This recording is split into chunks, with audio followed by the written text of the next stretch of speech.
we actually have a lot of excess foods lingering in the industry, and yet there are so many people that are still hungry in Singapore. Not many people know about this. So we said we should try and do something, and that's where that small little idea came about, and we started Food Bank.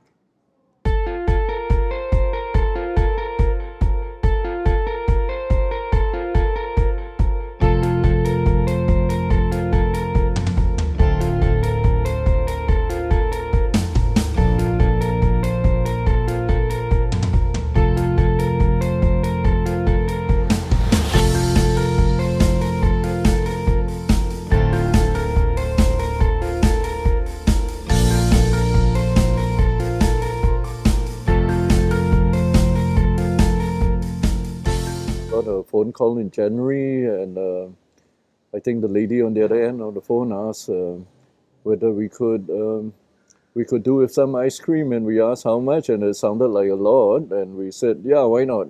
Kids could do with some ice cream, and the next thing we knew, there was ice cream, and there were so many other things that came along. So it was literally food falling on our laps.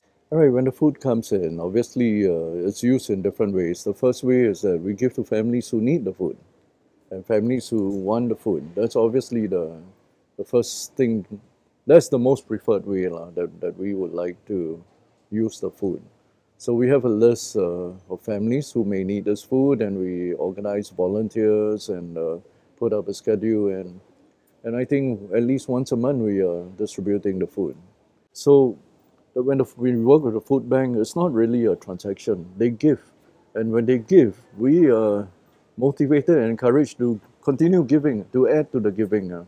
So when different organizations give without trying to think of something in exchange, but give with a view of trying to build community, give with a view of trying to make life better for those people who are having it rough, then I think it's wonderful, isn't it?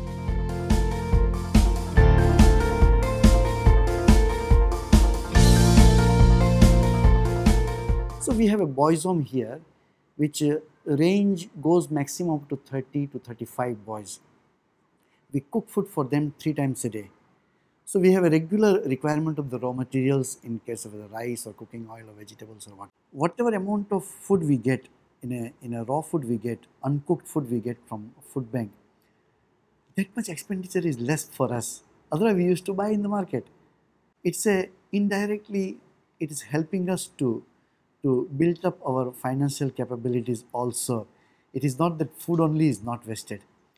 Food is not wasted is really a big thing, but for charities, we do save money when we receive these donations.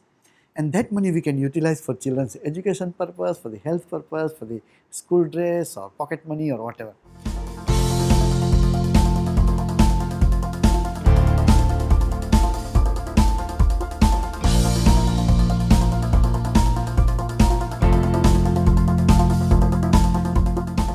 Being in the food distribution business for about 12 years already, I'm seeing industry practices on food wastage or the way we handle food and the scary amounts of excess food that we actually have on a local context.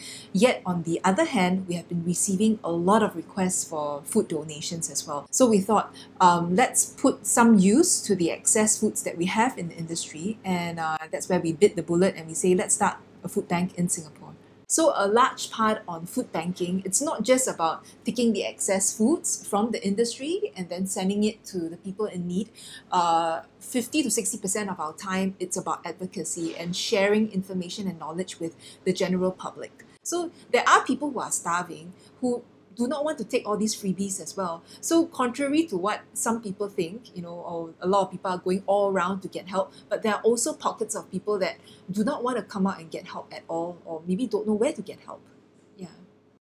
So personally, I would like to see more people donating to us, more companies knowing about us and donating it part of their CSR, and just wanting to donate.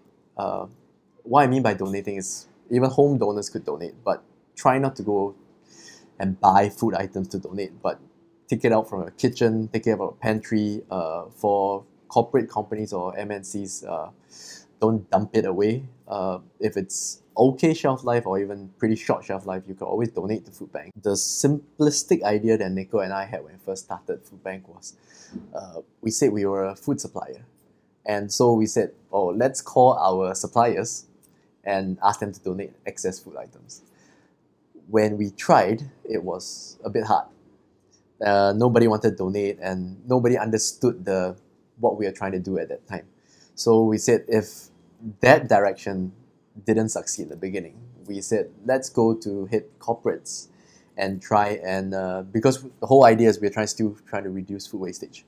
So if we can hit corporates, regardless whether they are food related or not, and we can put a bank box inside where people can take excess food items from their kitchens, from their fridges and all that, put it in a box, we will collect it back and then we can still reduce food wastage and still put that excess food items to good use.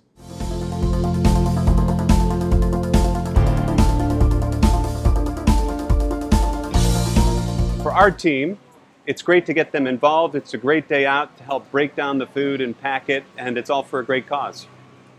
We look forward to opportunities like this. I think it's great to bring the team together and to support a great cause, and the Food Bank at Singapore is doing a great thing, and we're going to look forward to supporting it in the future. So we are trying very hard, and we hope we can break more grounds together with my colleagues who are working also very hard on the ground.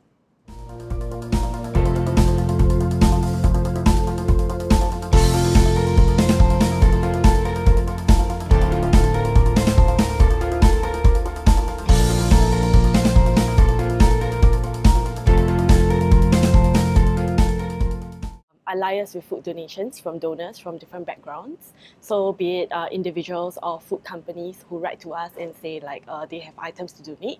So what I do is I have to check how many items are there, how many pallets or cartons, or be it like individual items. And then once the items are in, I will take inventory in our warehouse, like expiry dates and the quantity and all. And then I will sort it out into a list to be sent out to our beneficiaries. What we need most is volunteers to help out at the Food Bank Singapore. So warehouse assistants, like delivery assistants, drivers, especially those who are comfortable with like driving a manual van. Please help us because we have to deliver food items to the beneficiary every week. Yeah, so and also administration roles to help us key our inventory database. So we really hope that you guys can join us and be our food bankers.